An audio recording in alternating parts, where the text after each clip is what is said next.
Welcome back to another vid. We're going to try to make this as comprehensive as possible. I'm going to try to express my points clearly, and then we're going to move on to the next thing. These are my problems with Elden Ring and why I cannot recommend it to anyone. In the background, you will see Bloodborne gameplay because that is the main game I'm comparing it to. I may be slightly comparing it to Witcher 3 as well, but because Bloodborne is the only other From Software game that I have played, I am mostly comparing it to that, because they're made by the same game studio. That being said, I'm going to preface this by saying, with Elden Ring, I have 57 hours in it, and I have beaten every single main boss in the game, including the Elden Beast. And I've beaten some optional ones too that I did not know were optional. Cough, cough, Margit. For Bloodborne, I have somewhere in between 20 and 30 hours in it. I've beaten the Cleric Beast, Father Gascoigne, and I've beaten the Bloodstark Beast. But you will see that boss fight at the end in the background gameplay, since you'll actually see me fight a boss. Fully from start to finish. When I talk about the different bosses in Elden Ring, because I think they are the biggest problem with Elden Ring, I'll be throwing up clips of killing them. Most of them are like 15 seconds worth. I'm sorry about that, because all of these, I want to try to keep this review as like vanilla as possible, meaning every single time you'll see me kill a boss, it is from my very first playthrough.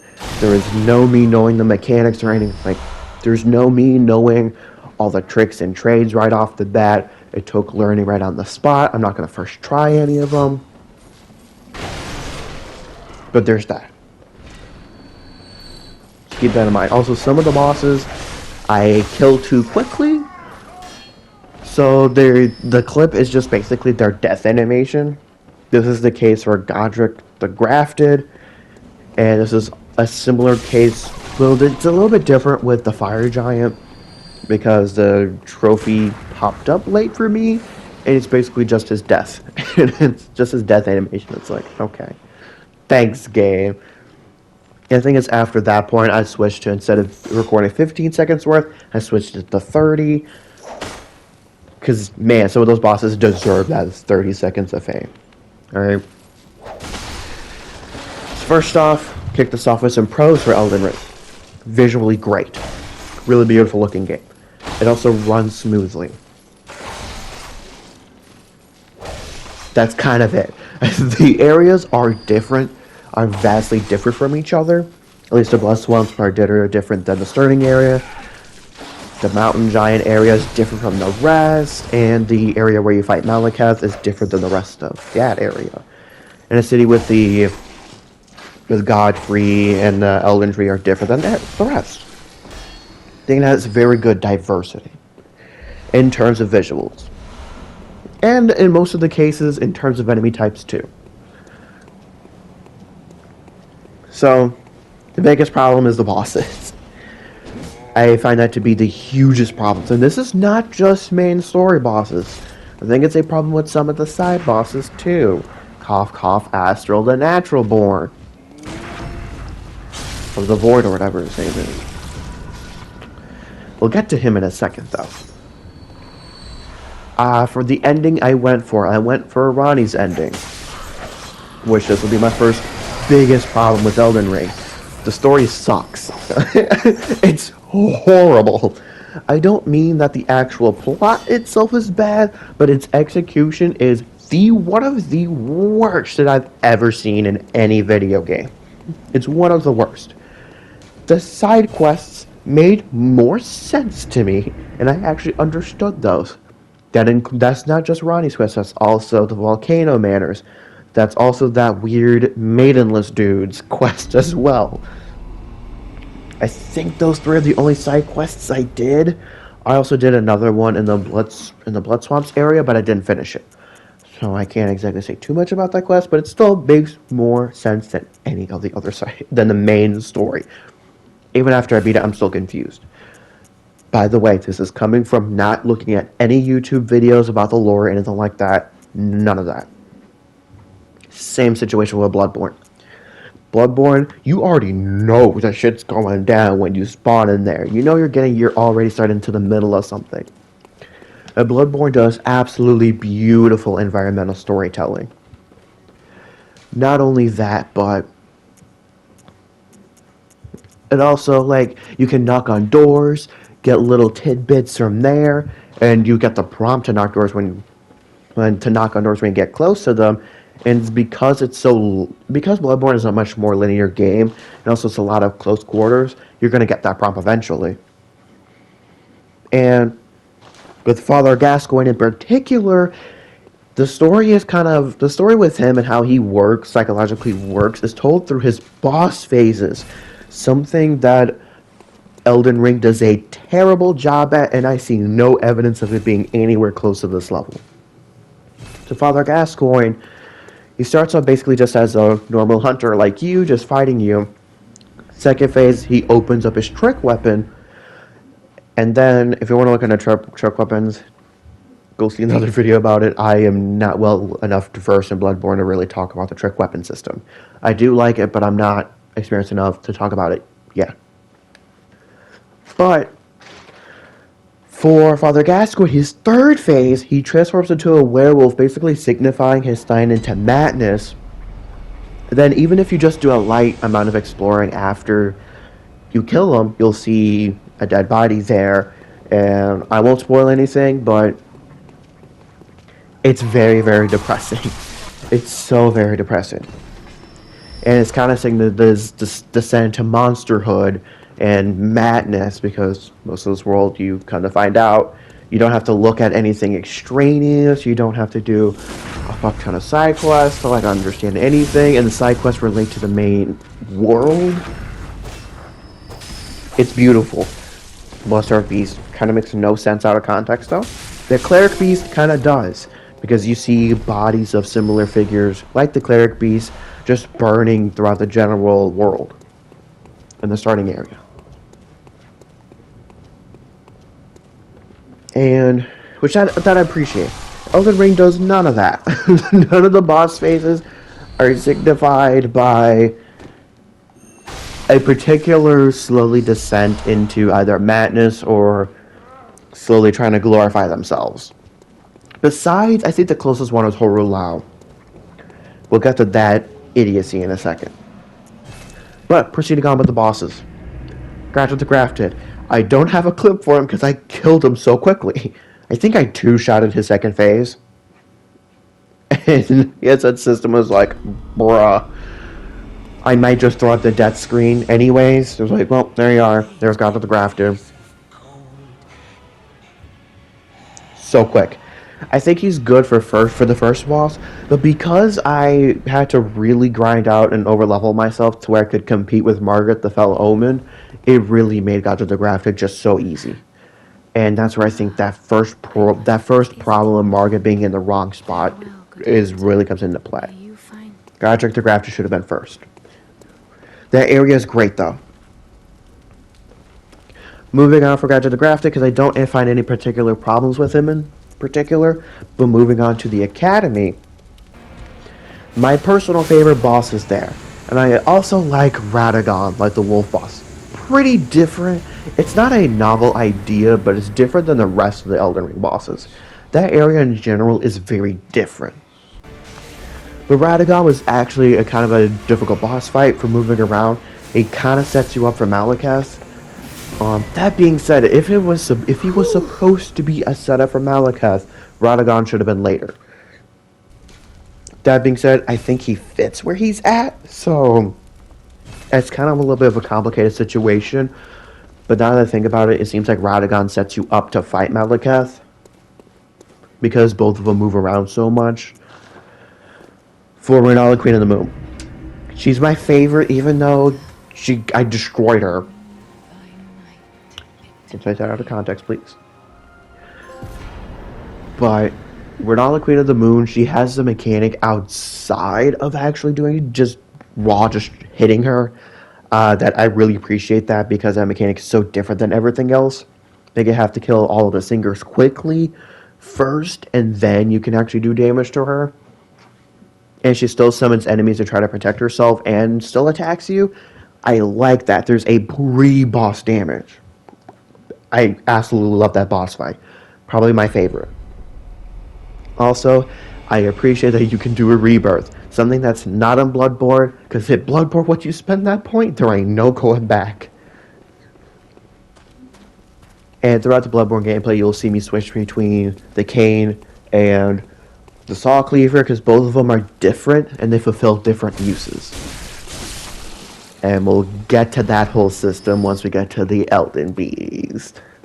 But I really enjoyed the Renala fight. Also, I killed her too quickly, so I'll probably just throw up that clip just to show you the arena, because that arena is my favorite.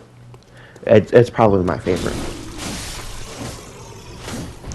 Moving on from Renala, the Draconic Tree Sentinel. I don't think my system even recorded anything for him since he's not a trophy. Boss was an idiot. I struggled against him so hard, I had to go out and do a Scarlet Rot build for him. For him specifically. And then I dipped and went through. I believe after him is Godfrey, the first Elden Lord. Probably my second favorite boss fight. I really, really, really enjoyed that boss fight because it really incentivizes you to watch him and dodge and everything. The two things I appreciate about both Godfrey and Margit is that you cannot just use sorcery against them or long range stuff. Seems like all of the other Elden Ring bosses, you can just long range them and they'll just die. Meanwhile, Godfrey and Margit have counters to that, but also counters to super close range stuff. It took me a week to be able to beat Godfrey the first Elden Lord. Everybody else took me a couple of days or so. And once I properly leveled up to Margit, it was like a one day and that was it. And for me, I did not really enjoy playing Elden Ring unless I was doing a good amount of damage. Other than that, I just didn't enjoy it. A little bit similar situation with Bloodborne, but I actually kind of enjoy it. I just don't like the long run back to the bosses. Another thing that I do think that Elden Ring does really well is there is a lot less run back to bosses. Now, Godfrey was great. Margit was great.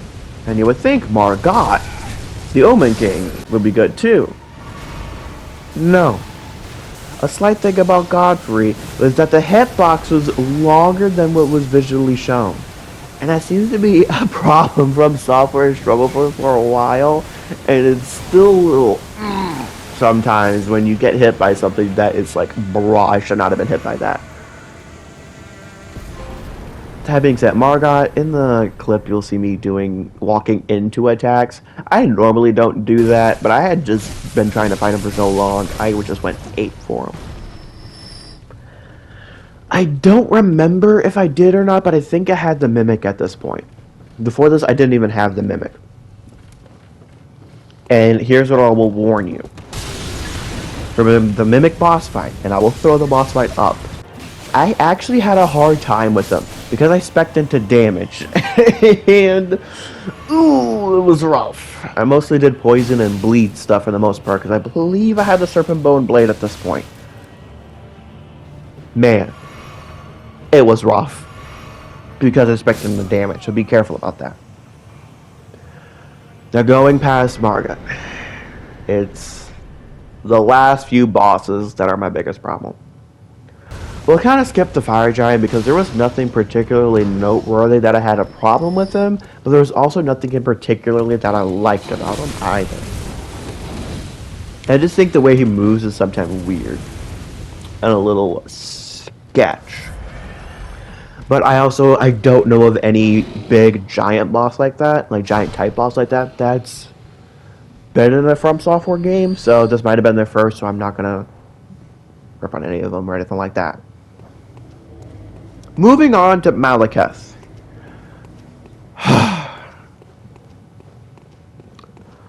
I don't mind that Malekith in general is difficult.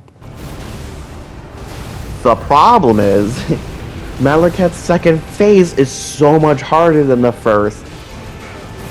It's BS. They should have had Margit the Fell. They should have had Malekith's first. I think they should have boosted the difficulty of the first phase to match, at least not exactly match, but make it closer to the second phase. And I can't count Malekith's second phase as being super an impactful second phase or symbolic in any way, because he's just like, well, time to use a power I've never used in a long time. Oh, there we are. And it's like, okay. They just started whipping out acrobatics or whatever. And I was like, okay. At this point, I could no longer really use my bleed build or anything like that. And this was also the boss that made me rage quit for like a month. And this is where I ended up picking Bloodborne after quitting after Malekith. I picked it up again a little bit after I beat Father Gascoigne. I was like, you know what? Because it didn't sit well with me that I did beat him. So then I looked at this build for him and I did a stance breaking fire thing or whatever. And it worked. I had already put so many points into dexterity, and thinking about it, I did not. Since my weapons were fire-based, and that makes your weapon scale more off of strength, even if you're using a katana, I didn't even do as much damage as I could have done. That being said, another plus for Elden Ring, the Ashes of War system. I like that you can do a standard, keen, or the actual element type, depending on if you want your weapon to spec more into strength or dexterity, or if you want to do burn damage or that kind of stuff. I think that is beautiful. And let's use the grease system while having an Ash of War active. Beautiful system. I love it. However, Malekith, I think, was was for me the hardest boss fight in Elden Ring. Much harder than even like the Elden Beast and stuff. I have not been Melania, so I can't speak to that. However, going past Malekith, I like that his death changed the landscape of the map. I do appreciate when that happens. The same thing happened when I beat Radahn. Also, I heard that people say Radahn was easy. I mean, it was hard. It was so easy. It was so easy for me. That being said, I did skip a boss on accident. But here's what I'm going to say before we get to this. Making sure I used every single system in place. That includes summons, spirit summons, and NPC summons as well. The Godskin duo was easy. the rest of the duo fights were hard. For example, the Valiant Gargoyles. I will definitely be putting a clip up there. For me, they were harder than Malekith. They were so much harder. And I don't get why. Even that includes the NPC summon and the spirit summon. For Malekith, I'm both saying he was easier because there was no NPC summon. Man, was it difficult. It was so hard to beat them. Now, moving on past Malekith in that area, I think it was too confusing to get to the next boss. So at that point I had to look up and be like, yo, where am I supposed to go? Because I was just wandering aimlessly. Because the path to get there changed than the original path that I had gone down, which I like that. I like that. And now we'll get to Horror Lounge. This boss was easy for me, but this boss was definitely my boss to destroy. Because I play fighting games.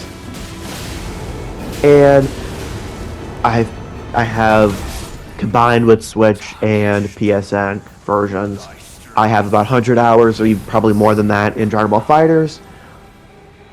I have about the same combined with the Switch and PSN for Mortal MK11 as well. I've also played some Guilty Gear. I have about 20 or 30 hours in that, and DNF Duel as well.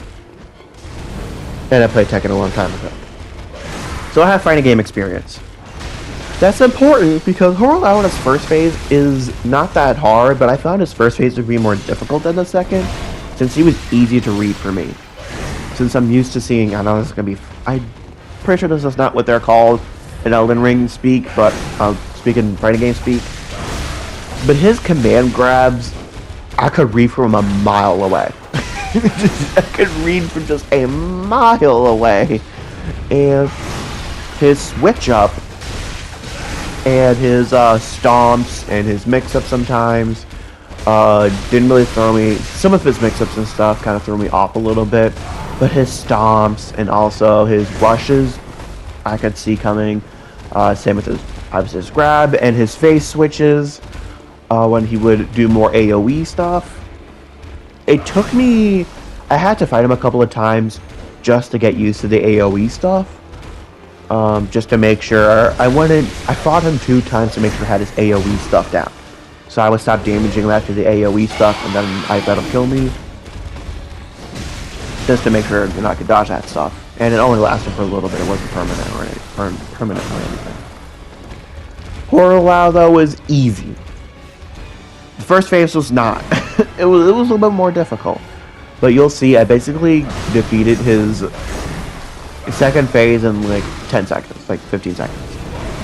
It was bad.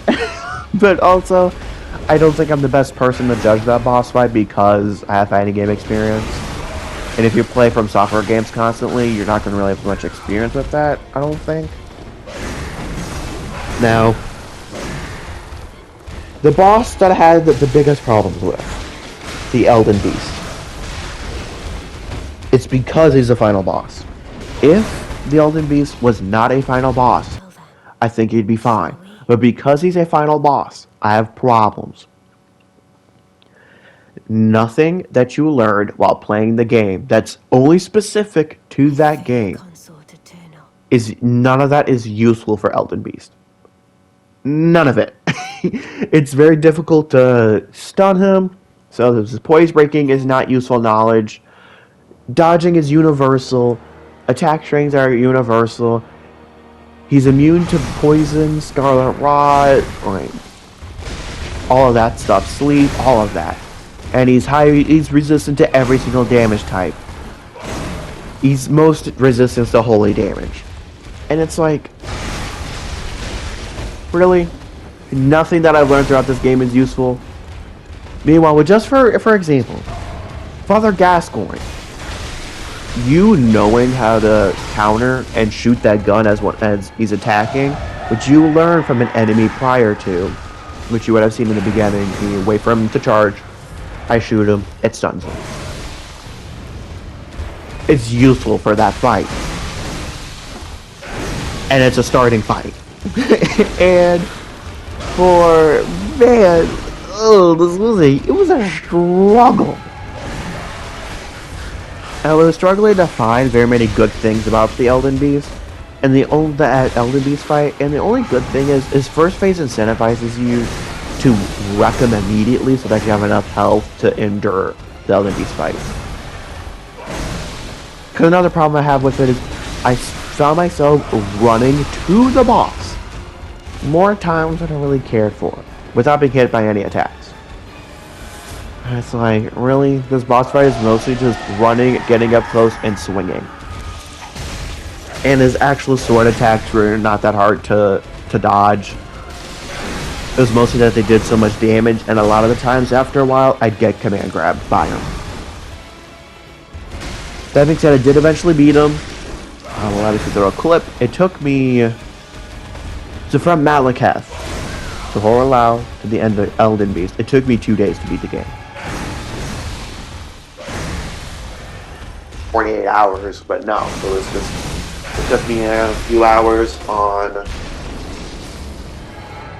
the first, on day 1, then on the first day I beat Malekith, Horror WoW, and I got to beat the first phase of the Elden Beast fight.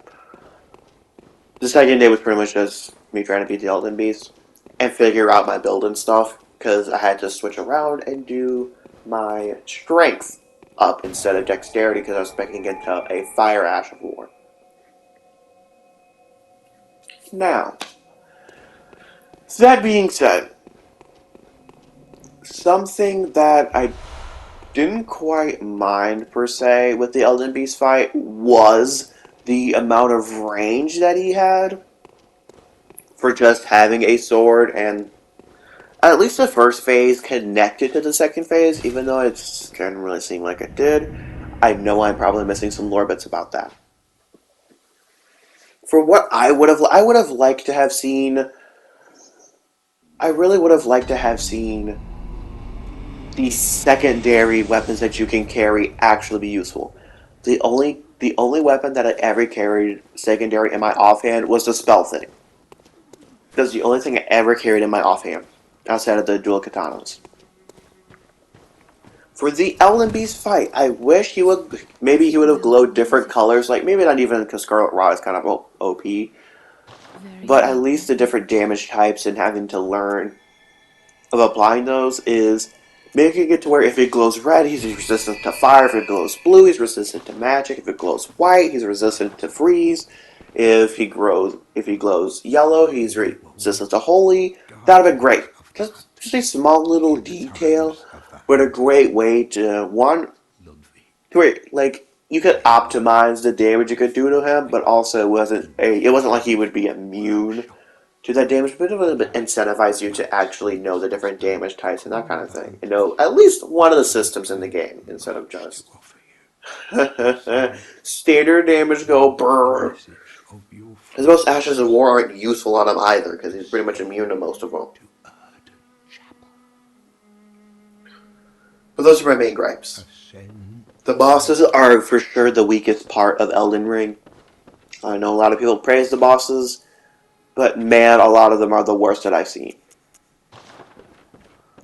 And that's probably the main reason why I can't recommend this game. Even though it's supposed to be a kind of a new thing too from software games. It's just, man. I was hoping for more. I was hoping for more after seeing, everybody praise Elden Ring and stuff. I don't think it's worthy of a Game of the Year, but also keep in mind Last of Us Part 2 beat out for a lot of awards than like Doom Eternal, for example. It beat out Ghost of Tsushima and a lot of things, and it beat out like Hades and a lot of things. And I'm like, bro. So, never trust when game journalists say a particular game is Game of the Year. But also this year has kind of been lacking in the terms of like major games coming out. I would recommend, if you like Elden Ring, like I don't have any problems with you, alright? I will say, if you like Elden Ring, great. Try Bloodborne. Bloodborne is fantastic. In my opinion, much better. Definitely try Bloodborne if you like Elden Ring and you'll fall in love with it. I'm hoping it grants a graphical upgrade. Advocate for Bloodborne. Woo. But, one boss I almost forgot about. Astral the Natural Born. Quick little problem, but I'll definitely be throwing a clip up there. But the way he works, and it does happen with other bosses, is weird and I hate it. For Astral the Natural Born, if you have Shabiri's Woe on, also I'm sorry if you see stupid Bloodborne praise in the background, I'm sorry. But for Astral the Natural Born, if you have Shabiri's Woe on, you attract the enemy's aggro, right? Enemy's aggro. Your Mimic will copy all the talismans that you have on currently. So what happened was I would summon my Mimic, have Shabiri's Woe on. After the Mimic was summoned and I had taken Shabiri's Woe off, Astral the Natural Born would still kill me. And it's like, bruh, what the heck is going on? Because, man, it annoys me. And it didn't just happen once, it happened multiple times. To where he would just attack me, meanwhile my Mimic has to be Rizwo on. It didn't just happen with him, it happens with some of the other bosses too. Mostly happened with some of the lesser bosses, but Astral Natural Born specifically. I recorded that because it was after I beat the game, I decided to fight another different version of him. And yeah, just absurd. Absolutely and completely absurd. But on that note, that's all of my gripes with Elden Ring. Next week, I should be done with the Doom and Taken King music fusion thing. I still don't know what I'm going to call it. I don't know what the cover thing's going to be. I might just get a picture of Oryx and then just slap a Doom Guy helmet up there and call it good. But that should be coming out next week. The week after, basically the week as it's whatever the week of August 26th is. Right, that week I will not be posting anything because I'm gonna be doing a crap ton of prep for day one. If anything, I might release like a short vid talking about the upcoming stuff and then ending it, and that'll be that video for the week. But I still don't know whether or not going to be streaming the day one raid on YouTube or Twitch. I still don't quite know yet. I'm going to experiment a little bit with in-game Destiny 2 voice chat. If it happens to, you can actually hear it on YouTube, I'll be streaming it on YouTube.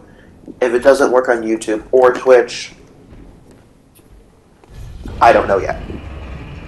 I just don't know. It'll likely be Twitch. But on that note, have a good night. If y'all have any questions or anything like that, leave them in the comments below. If you disagree with anything, I said, and it's actually something that I missed or anything like that, I'll give it a like. If you're just being annoying, I'm not going to respond. Alright? But that'll do it. That'll do it. But on that note, I will catch y'all next week. Well, no, not next week, because next week will be the music thing. That'll be the only thing that'll post. The week after, I'll catch y'all up to the Destiny 2 stuff. So on that note, have a good night, and adios.